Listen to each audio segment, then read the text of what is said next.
The galaxy was old beyond measure, and humanity was just beginning to understand how old it truly was, when Captain Jake Morrison brought his colony ship through the outer edge of what the aliens called the Kepler Expanse, and saw for the first time the massive structures that floated in the darkness between stars. And these were not natural formations but cities, built by beings who had mastered space travel thousands of years before Earth had even developed written language, and Jake stood on the bridge of the horizon's edge with his crew gathered around him,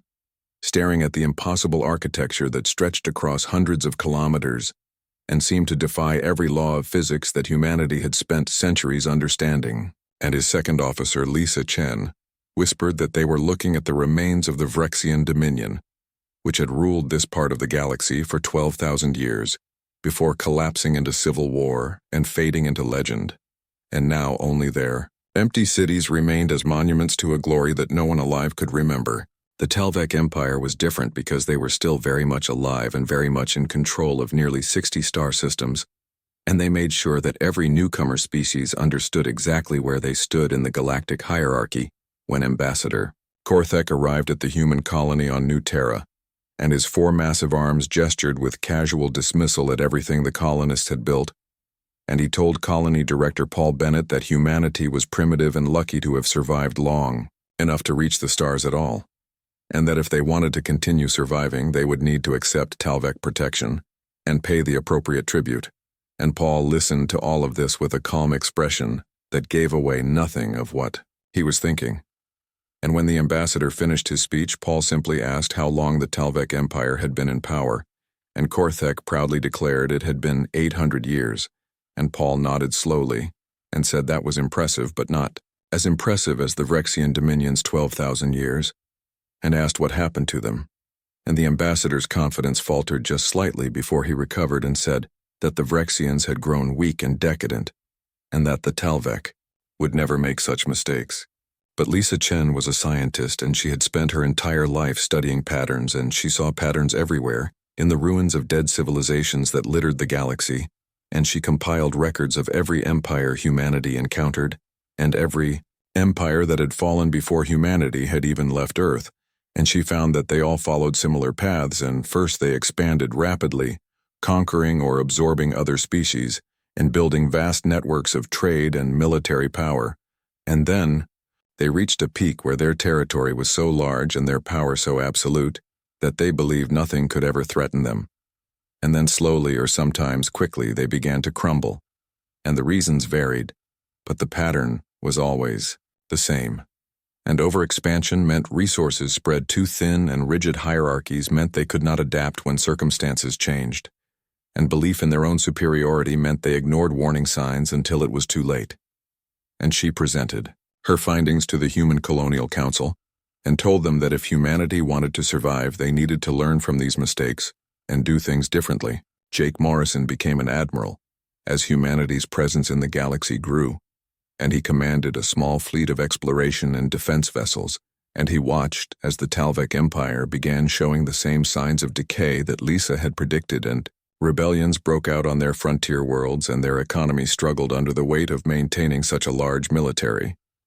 And their leadership was paralyzed by internal politics, and within 50 years of humanity's first contact with them, the Talvek Empire collapsed into a brutal civil war that tore apart their civilization and left millions dead or displaced, and human colonies suddenly found themselves surrounded by refugees fleeing the violence, and the Human Colonial Council debated what to do, and some argued they should take advantage of the chaos to claim Talvek territory for themselves, and others argued they should stay neutral and avoid getting involved in alien conflicts. But Paul Bennett proposed a third option, and he suggested they offer sanctuary to the refugees and ask for nothing in return except peaceful coexistence. The decision was controversial because resources were limited, and taking in refugees meant stretching those resources even thinner. But Paul argued that humanity's greatest strength was not military power or advanced technology, but their ability to cooperate and adapt, and that helping the Talvek refugees would demonstrate to other species that humans could be trusted, and that in the long run, trust was more valuable than territory, and the council voted to accept his proposal, and human Colonies opened their doors to millions of displaced Talvek civilians and provided food and shelter and medical care, and asked for nothing in exchange. And the refugees were shocked because in their experience, empires only helped others when there was something to gain, and the concept of genuine altruism was foreign to them, and slowly they began to understand that humanity operated by different rules. Commander Nathan Cross was assigned to oversee the refugee integration on the colony world of Haven's Rest, and he worked with both human settlers and Talvek refugees to create mixed communities where both species could live together. And it was not easy because cultural differences created misunderstandings and sometimes conflicts. But Nathan believed that learning to coexist with aliens was essential for humanity's long-term survival, and he spent hours mediating disputes and organizing cultural exchange programs and teaching both humans and Talveks to see past their differences and focus on their common needs. And slowly the communities began to function, and humans learned Talvek agricultural techniques that were better suited to Haven's Rest climate, and Talveks learned human medical practices that could treat diseases their own doctors had never encountered. And children of both species played together in the streets and learned each other's languages. And Nathan watched all of this and felt hope that maybe humanity was building something that would last. Admiral Jake Morrison received reports from across human space, and the news was similar everywhere.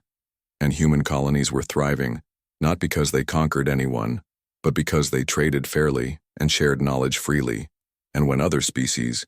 needed help, humans offered it without demanding payment, and this approach was so unusual in a galaxy accustomed to imperial dominance that other species began to take notice, and small delegations from minor powers visited human colonies to see if the reports were true, and they found communities that welcomed diversity and adapted to local conditions, rather than trying to impose a single unified system. And they saw humans living alongside aliens as equals, and they returned to their own worlds with stories of a species that seemed to break all the rules of galactic politics. Lisa Chen published her research on the patterns of fallen empires, and it became required reading for every human diplomat and colony administrator. And she argued that empires fell because they were rigid structures that could not bend without breaking, and that humanity needed to remain flexible and decentralized, and avoid the trap of believing in their own superiority. And her work influenced human policy for generations,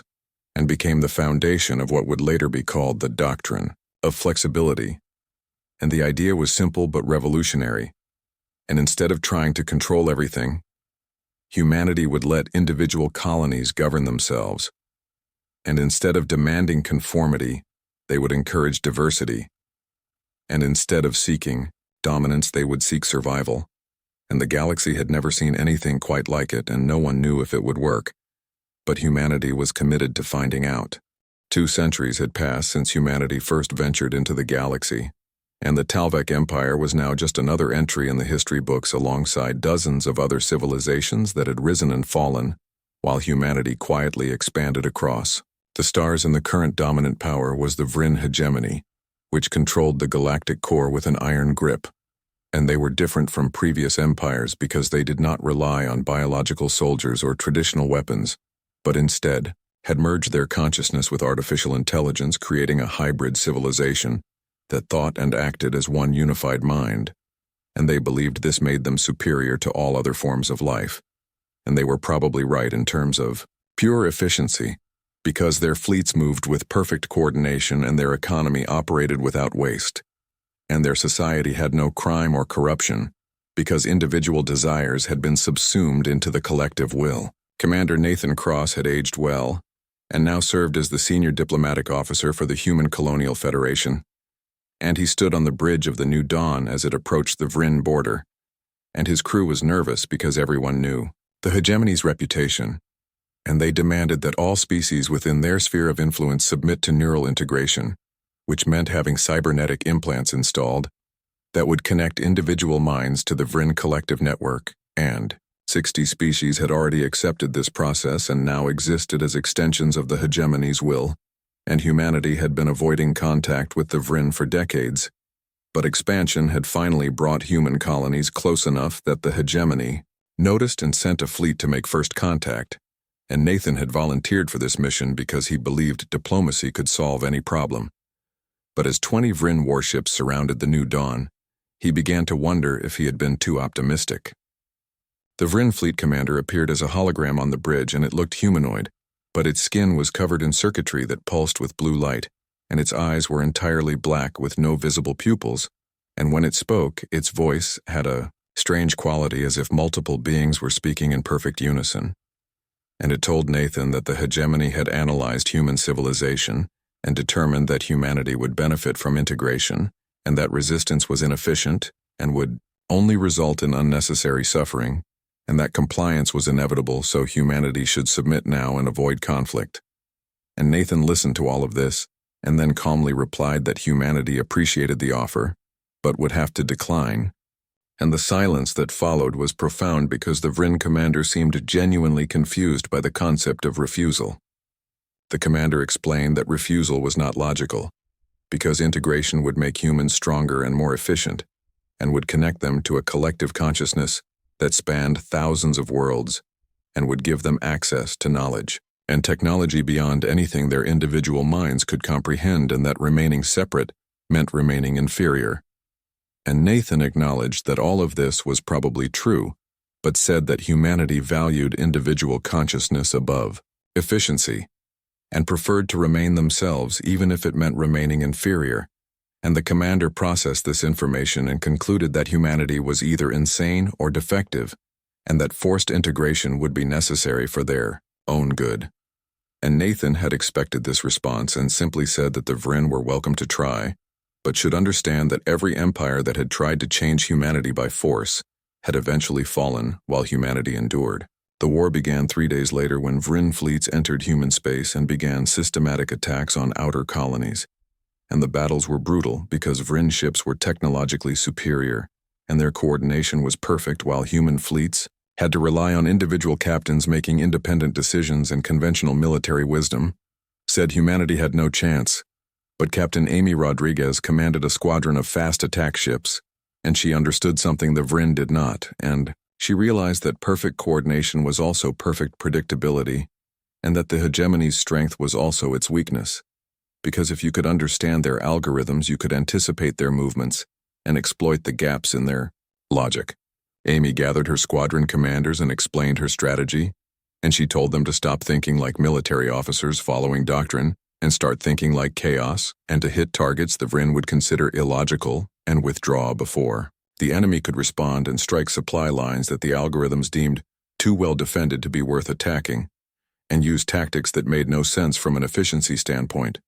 but might work precisely because they made no sense.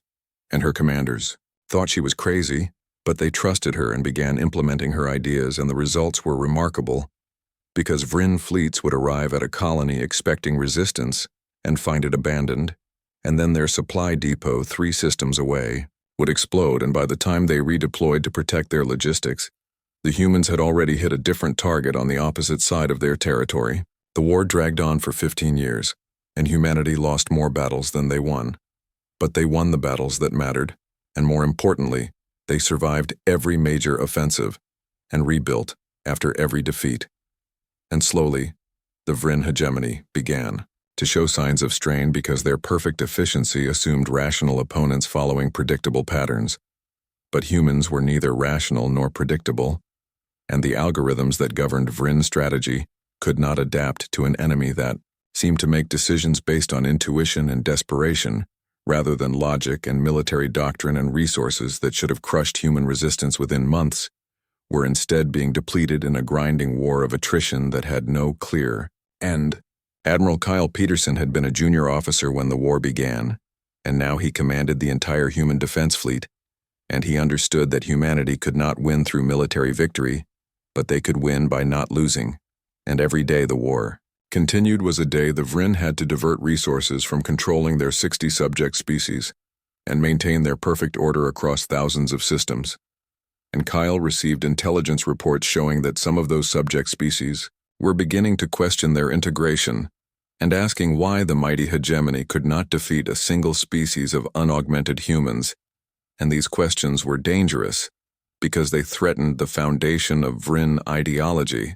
which was that the collective was always superior to the individual,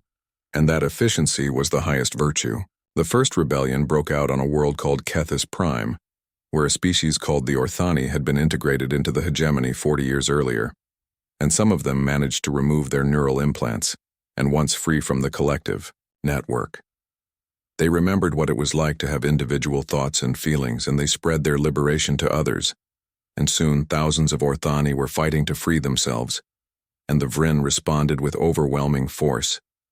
But while they were crushing the Orthani rebellion, another species called the Fen rose up on the other side of hegemony space, and then another and another, and the perfect coordination that had been the Vryn's greatest strength became a liability, because they could not allow any rebellion to succeed without encouraging others. But they did not have infinite resources to fight on multiple fronts. Kyle saw his opportunity and launched a major offensive while the Vryn were distracted, and human fleets struck deep into hegemony territory not to conquer, but to liberate, and wherever they went, they helped local species remove neural implants and restore individual consciousness, and the effect was like a chain reaction, because every freed species inspired others to seek freedom, and the hegemony's perfect order began to collapse into chaos, and the Vryn tried to adapt their algorithms, but they had optimized for efficiency, not resilience, and they had never considered what would happen if their subjects actually wanted to leave. The end came suddenly after 15 years of grinding war, and the hegemony's central network suffered a cascading failure when too many minds disconnected simultaneously, and the collective consciousness that had bound millions of beings together simply fell apart, and individual Vryn found themselves alone in their own heads for the first time in generations, and most of them did not know how to function as individuals, and their society collapsed within weeks, and their fleets stopped moving, and their cities went dark, and species that had been enslaved for decades suddenly found themselves free and confused about what to do with that freedom. Kyle accepted the surrender of the remaining Vryn leadership aboard a human station, and the former fleet commander who had threatened Nathan Cross 2 decades earlier stood before him without the glow of circuitry and with eyes that looked lost and empty, and it asked how humanity had survived when the hegemony with all its power and efficiency had not. And Kyle considered the question carefully before answering that empires were rigid, and when stressed they broke, but humanity bent and adapted, and that flexibility was worth more than any amount of raw power. And the Vryn commander processed this information with its individual organic brain and said it did not understand, but perhaps that was the point. The Third Galactic Council formed in the aftermath of the Vryn collapse, and 60 species gathered on a neutral station to discuss how to prevent another empire from dominating the galaxy, and many of those species had been freed by human intervention, and they wanted to honor humanity by offering them a leadership position in the new galactic order. And Ambassador Claire Foster received the formal proposal while sitting in her modest quarters aboard the human diplomatic vessel, and she read through the document which outlined how humanity would be given authority over trade regulations and military coordination and dispute resolution for the entire galactic community. And she understood why the other species wanted this, because humans had proven they could be trusted and had fought to free enslaved populations without demanding anything in return. But Claire also understood something that the other species did not, and she knew that power corrupted, and that every species that had accepted galactic leadership had eventually become the very thing they had fought against. Claire presented Earth's response to the Council Assembly, and the chamber was filled with representatives from dozens of worlds, and they expected humanity to accept with gratitude. But instead, Claire politely declined and explained that throughout galactic history those who ruled eventually fell, and that humanity preferred survival over dominance, and the other species found this response baffling, because power was the ultimate goal in their understanding, and the opportunity to shape galactic civilization was being offered freely, and yet humanity was refusing, and a delegate from the Fen species who had been enslaved by the Vryn asked if humans did not want to prevent future empires from rising, and Claire responded that prevention was impossible because empires would always rise, but what mattered was building systems that could survive their rise and fall, and that required flexibility and decentralization rather than concentrated authority. The Council eventually accepted humanity's position and created a loose confederation where each species maintained independence while cooperating on mutual interests, and humanity participated as an equal member rather than a leader. And this Arrangement suited them well because it allowed human colonies to continue their pattern of quiet expansion and adaptation, and they spread across the stars not as conquerors but as wanderers, and Dr. Greg Martinez established the Archive Project, which sent ships to the ruins of fallen civilizations to preserve their knowledge and cultural heritage. And these archive ships were crewed by historians and archaeologists from multiple species, and they documented everything from the Rexian Dominion's crystalline architecture to the Talvek Empire's agricultural techniques to the Vrin hegemony's fusion of biology and technology. And slowly, they built a comprehensive library of galactic history that was freely available to anyone who wanted to learn from the past. Engineer Sophie Blake developed new terraforming techniques by studying how different species had adapted worlds to their needs, and she combined Talvek methods with human innovation and Orthani biological engineering, and created processes that could restore planets ravaged by war or environmental collapse. And her work was not glamorous, but it was important, because it gave displaced populations new homes, and demonstrated that cooperation between species could achieve things no single civilization could accomplish alone. And teacher Daniel Cooper created educational exchange programs where young beings from hundreds of species could study together and learn from each other, and human children grew up speaking multiple languages and understanding multiple perspectives, and this generation had no memory of Earth as an isolated world, and to them, the galaxy was simply home. But peace never lasted long in a galaxy with thousands of ambitious species, and the Kherson Unity emerged from the galactic rim where few explorers had ventured, and they were a militant collective convinced that only through universal conquest could true stability be achieved, and their philosophy was that conflict arose from diversity, and that if all beings followed the same laws and worshipped the same ideals, then wars would end and prosperity would be universal, and they genuinely believed they were bringing enlightenment to the galaxy as their fleet swept across system after system, demanding submission and destroying anyone who refused, and their military power was overwhelming because they had spent centuries preparing for this expansion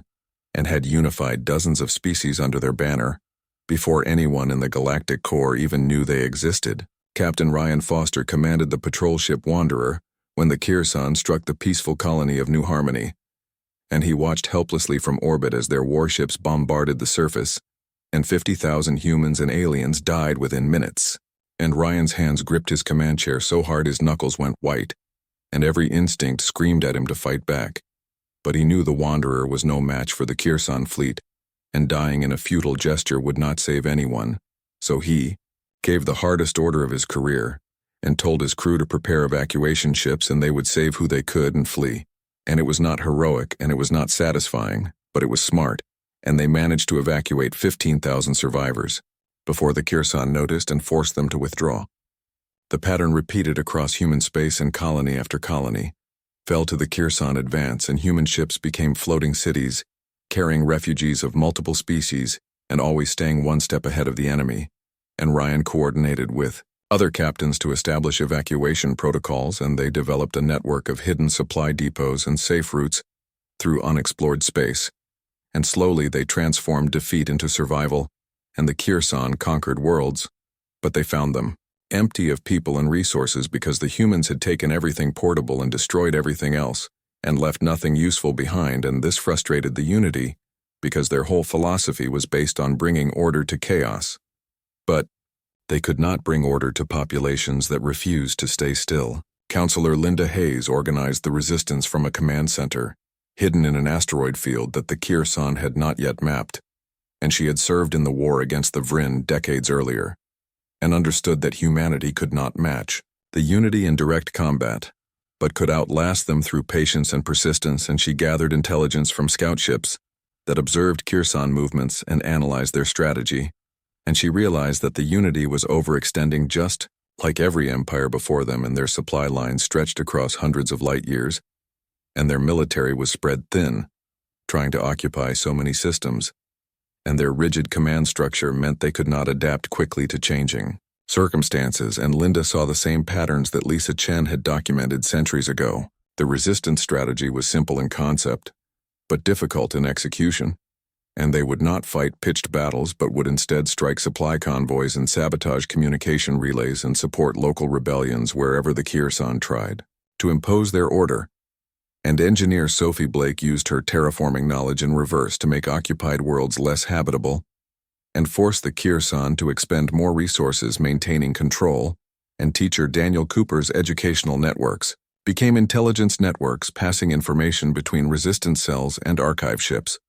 stopped collecting history, and started collecting tactical data about enemy movements, and every human colony contributed what they could, and it was not glorious warfare, but it was effective. Years turned into decades and the Kyrsan unity conquered half the galaxy,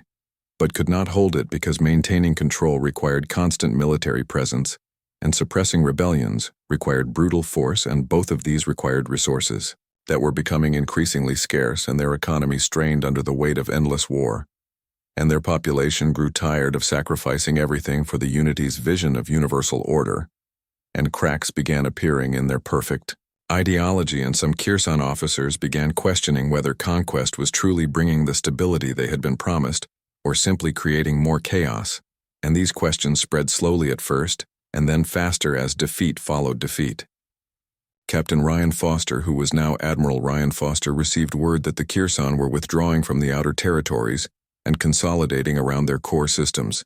and he called a meeting of the scattered human fleet, and they gathered in a nebula that hid them from sensors and debated what to do, and some captains wanted to pursue the enemy and reclaim lost territory, but Ryan argued for patience and said the unity was collapsing under its own weight, just like the Vryn and the Talvek before them, and that humanity should focus on helping refugees and rebuilding communities rather than seeking revenge, and his perspective won out, because it aligned with the fundamental human philosophy of survival over dominance. The Kyrsan unity fell apart over the course of 5 years, and their subject species rebelled, and their military fragmented, and their leadership dissolved into infighting, and when it was finally over, the galaxy was left with thousands of devastated worlds and hundreds of millions of displaced beings, and no clear authority to coordinate recovery. And once again humanity emerged from hiding to help, and they brought food and medicine and engineering expertise and asked for nothing in return, except the opportunity to coexist peacefully in species that had viewed. Millennia had passed since humanity first reached the stars, and the galaxy had changed beyond recognition, and empires rose and fell like waves on a shore, and each one believed they would be different from those that came before, and each one eventually crumbled into dust, and species that had once been powerful vanished into extinction or faded into obscurity,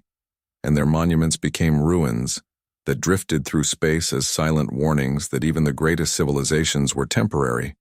But through all these changes, humanity persisted, and their colonies numbered in the thousands spread across every spiral arm of the galaxy, and they had no unified government or single culture, but remained connected by shared heritage and mutual cooperation, and most importantly by their collective memory of what had come before. Historian Victor Lane compiled what became known as the Great Chronicle aboard the Generation ship Eternal Journey, and he had spent his entire life documenting the pattern that had become undeniable, and he wrote that humanity endured not because they were stronger or smarter or more advanced than other species, but because they remained flexible in the face of change, and because they learned from the mistakes of fallen empires, and because they never believed in their own superiority. And he noted that every species that had mocked humanity for being weak or primitive had either disappeared or been humbled by history, and that the true measure of success was not how high a civilization rose, but how long it survived. And by that measure, humanity was the most successful species the galaxy had ever known. The newest power called themselves the Ascendancy, and they were unlike any empire that had come before because they had transcended physical form and become beings of pure energy and consciousness, and they existed in a state that was difficult for material beings to comprehend, and they viewed species still bound to flesh and matter with a mixture of pity and condescension, and they traveled the galaxy offering what they called elevation, which was a process that would free beings from their physical bodies and transform them into energy entities like themselves, and they promised immortality and omniscience and freedom from pain and hunger, and all the limitations of material existence, and most species found this offer irresistible, because who would not want to become immortal and all-knowing? The Fen accepted elevation first, and their entire civilization of 3 billion individuals underwent the transformation and disappeared from the material universe. And whether they found the paradise the ascendancy promised, no one could say, because once elevated beings could no longer communicate with material species, and then the Orthani followed, and then a dozen other species, and each time the process was the same,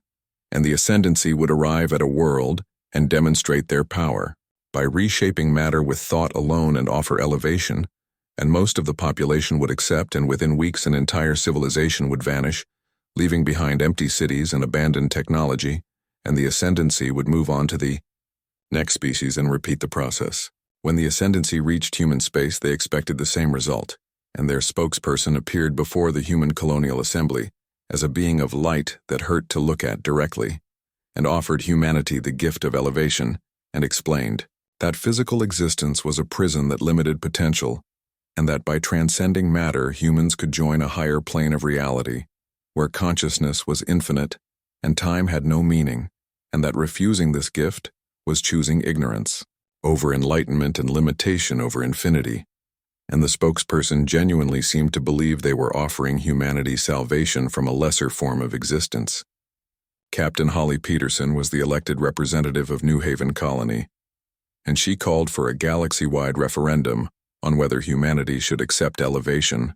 and the debate that followed was intense because the offer was genuinely tempting, and who would not want to become immortal and all-knowing? And many younger humans argued that refusing was foolish, and that every previous generation's fear of change was holding them back from achieving their full potential. But older humans, who had studied history, were more cautious, and they pointed out that every species that accepted elevation disappeared completely, and that there was no way to verify the ascendancy's claims about higher planes of existence, and that choosing to abandon physical form was choosing to stop being human in any meaningful sense. The referendum took 6 months, and billions of humans across thousands of colonies cast their votes, and the result was 78% chose to remain human.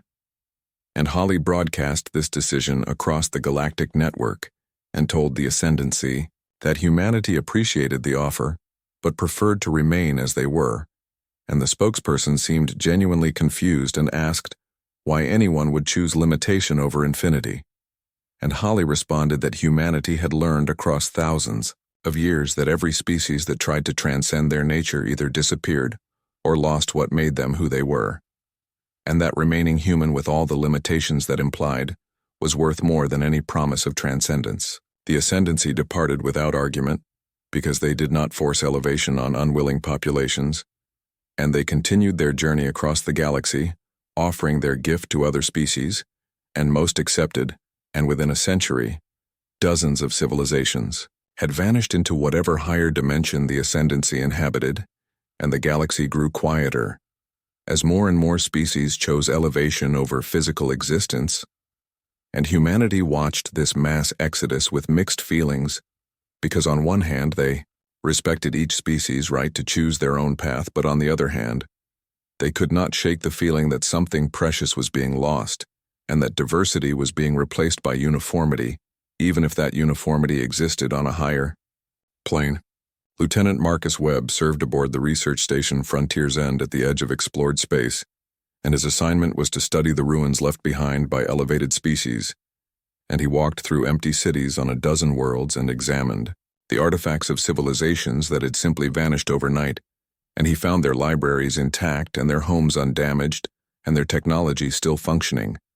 and it was as if entire populations had simply decided to walk away from everything they had built and never look back. And Marcus recorded detailed observations of each site and sent his reports back to the archive project,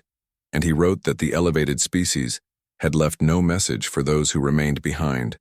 and no explanation of what they had found in transcendence, and no warning about what they had lost. Katie Morris was a young ensign assigned to assist Marcus, and she had never known a galaxy crowded with diverse species, and had grown up in an era when elevation was common, and physical species were becoming rare, and she asked Marcus whether humanity was wrong to refuse the ascendancy's offer, and whether they were just being stubborn by clinging to physical existence. And Marcus considered the question carefully, before answering that right and wrong were less important than survival, and that humanity had survived every empire and every cosmic threat by remaining true to themselves, and that abandoning their physical nature would mean abandoning everything that had allowed them to endure for so long. The ascendancy themselves began to change after several centuries of elevating species, and their visits to material space became less frequent, and their communications with physical beings became increasingly difficult to understand, and some ethnologists theorized that the ascendancy was evolving into something so different from material life that they could no longer relate to beings bound by physics and time, and others suggested that the ascendancy had discovered that transcendence was not the paradise they had promised, and had become trapped in a form of existence they could not escape. And still others argued that the ascendancy had achieved exactly what they sought, and had simply moved beyond any need to interact with the material universe, and the truth was unknowable because the elevated could not or would not explain. Eventually, the ascendancy stopped appearing in the material universe altogether, and whether they had moved to an even higher plane of existence or had simply ceased to exist in any meaningful way, no one could say, and the species that had accepted elevation were gone forever and left no trace except empty worlds and abandoned artifacts, and humanity remained as one of the few major civilizations that had refused transcendence and continued to exist in physical form. And this decision, which had seemed foolish to many at the time, now appeared wise because the humans who had voted to remain human were still alive, and still building and still adapting, while the species that had sought infinity had found only oblivion or transformation, so complete that it might as well be oblivion. Victor Lane updated the Great Chronicle with observations about the ascendancy, and wrote that this was perhaps the clearest example of why humanity endured, and he noted that other species sought transcendence or dominance or perfection, while humanity sought only to survive and remain themselves, and that this seemingly modest goal had proven more achievable than any grand ambition. And he wrote that the galaxy was littered with the ruins of species that had reached too high and fallen, while humanity had stayed grounded and persistent, and had outlasted them all not through strength or wisdom, but through the simple refusal to abandon what they were in pursuit of what they might become. 10,000 years after humanity first ventured beyond Earth, the galaxy entered what historians would later call the Age of Silence, and the great empires had all risen and fallen, and the species that had dominated the stars were gone, and new civilizations emerged from their homeworlds, looked at the ruins that littered space, and asked who built these impossible structures, and what happened to them. And the answer was always the same, and the Vrexians built those crystalline cities, and the Talvik constructed those orbital fortresses, and the Vryn created that network of linked stations, and the Kyrson carved those monuments into asteroids, and they all fell and they all disappeared, and only humanity remained as a living link to the past and witnesses to the rise and fall of countless empires. Ambassador Lucas Grant represented humanity at the founding of what became known as the Galactic Cooperative, and 200 species attended the gathering, and most of them were young civilizations that had achieved space travel within the last few centuries, and they had studied the ruins of ancient empires and learned the lessons written in the bones of dead civilizations, and they wanted to create something different and something that would last, and they looked to humanity for guidance. Because humans were the only species that had survived the entire tumultuous history of galactic civilization, and Lucas stood before the assembly and felt the weight of 10,000 years of human experience pressing down on him. A delegate from the Nexari, who were crystalline beings that had only left their homeworld 50 years ago, asked the question that everyone wanted answered, and they asked how humanity had endured when so many greater powers had not, and what secret allowed humans to survive while empires fell. And Lucas smiled at the word secret and replied that there was no secret, and that humanity endured because they did not seek to dominate, and because they adapted to circumstances rather than trying to control everything, and because they remained flexible and decentralized, and most importantly because they never believed themselves superior to other species. And he said that humanity was not the strongest or smartest or most advanced, and that they had lost more battles than they won and suffered more defeats than victories, but they persisted through all of it. Commander Tracy Bell, who served alongside Lucas, added that luck played a role too, and that humanity had been fortunate in many ways, and had avoided extinction several times through circumstances beyond their control, and the assembly appreciated This honesty because it made humanity's achievement seem more attainable, and if survival was about adaptation and persistence, rather than some unique trait, then any species could learn to endure. And the Galactic Cooperative was founded on these principles, and instead of creating another empire with centralized authority, they established a loose network where each civilization maintained independence while cooperating on mutual interests and sharing knowledge freely. And this structure reflected what humanity had learned across millennia of watching empires collapse under their own weight. Human colonies by this time numbered in the thousands and were spread across every region of explored space, and some were high-tech metropolises with populations in the millions, and others were simple farming communities of a few hundred, and some humans had augmented themselves with cybernetics and genetic modifications, and others lived much as their ancestors had on ancient Earth, and there was no single human government or unified culture, but rather millions of independent communities, each adapted to local conditions and connected by shared history. And this diversity was humanity's greatest strength because it meant no single disaster could destroy them, and no single philosophy could lead them astray. And if one colony failed, others would continue, and if one approach proved wrong, others could try different methods. Dr. Kevin Shaw taught xenoarchaeology at the University of Centauri Prime, and his classes were attended by students from 50 different species, all eager to understand the patterns of history, and he gave a lecture on Earth and displayed images of humanity's homeworld and explained that Earth was not special in any obvious way,